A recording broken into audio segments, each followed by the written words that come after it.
if you wouldn't mind just introducing yourself, your name, and the film that you are associated with. My name is Ronnie Thomas. I'm a Boston native here. I'm from Dorchester. My film is What Ascends from Ashes. Thank you for joining us tonight. Throughout this whole series, tonight at the Journey section, we saw abstract art and we saw Black artists within this realm, which from what we saw in multiple pieces is not a place that we commonly find Black and brown folks. Your piece in particular, you use a lot of animation, a lot of effects in that piece. Tell us a little bit about your journey and how this abstract art that you're producing is important to you.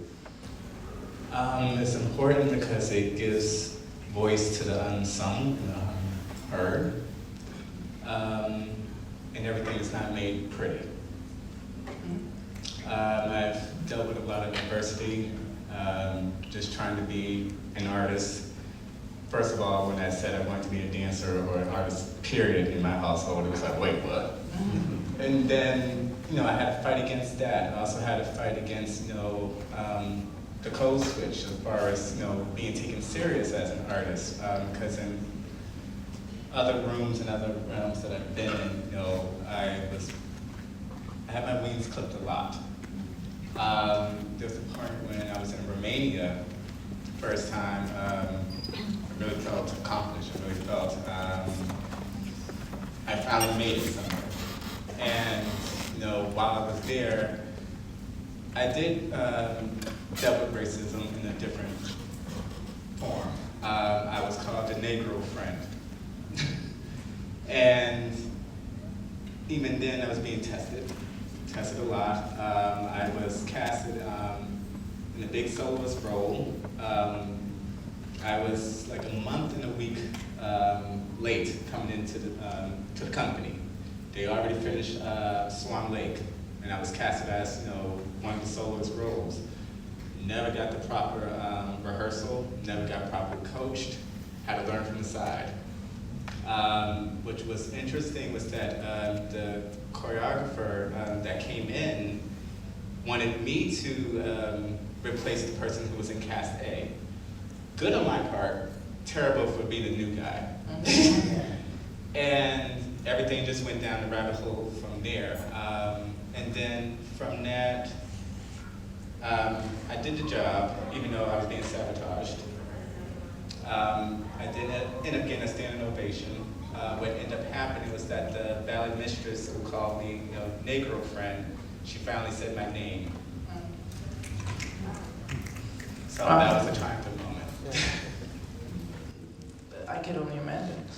And even in this, you're talking about rejection, right? You're talking about the difficulties we've seen in some of the other features tonight.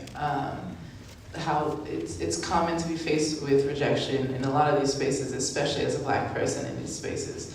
So what is it that inspires you to keep going?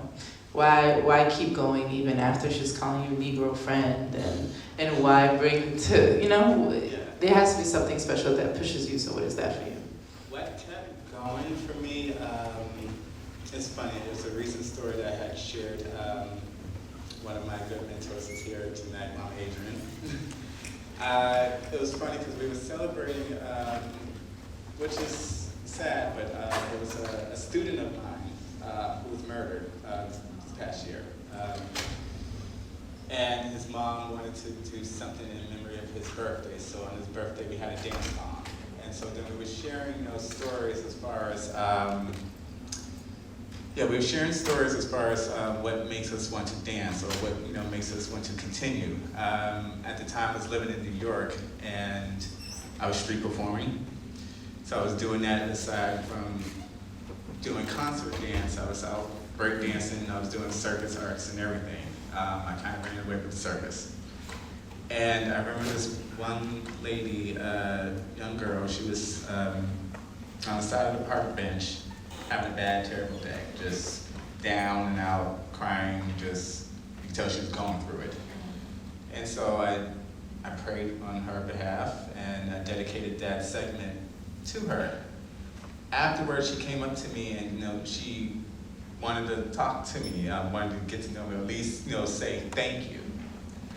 She broke out into tears and stuff, and, she said, I'm sorry, I'm not crying because, I'm in pain, but you took my pain away.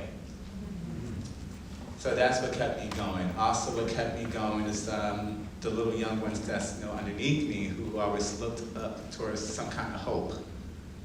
That's what kept me going. I have time for maybe a question or two from the audience. So this was a beautiful story and film. It was incredible. Where are you going with it? What would you like next? Where I'm going with it, as far as of now, I have a presence now. I now have a voice now. I now have a purpose now. And that is to continue what I'm doing and also continue inspiring those who are becoming, and even those who are even ahead of my time. Like, it's all just inspiring to just keep going. Thank you. And lastly, I'd just like you to share, what's the message you want people to take away from your piece? Specifically, what would you like everyone to walk out of the theater with? I was a diluted spirit. I went through a lot of loss. If it wasn't death from family, I've seen friends drop like flies and had opportunity to slip through my fingers. And then I lost a sense of self. And through that, I really just went insular. And had to do a lot of healing, had to do a lot of shadow work, I had to do a lot of praying. And then I found myself within that, and that's what gave me the strength to just be present and take a stance. So no matter where you're at in life, just look inward into you. Find the things that makes you keep going. Find the strength that makes you, feel alive. Find the moments of connectivity that you had with, this person or that person, and what difference did it make? Even if it's this small, it's still impactful.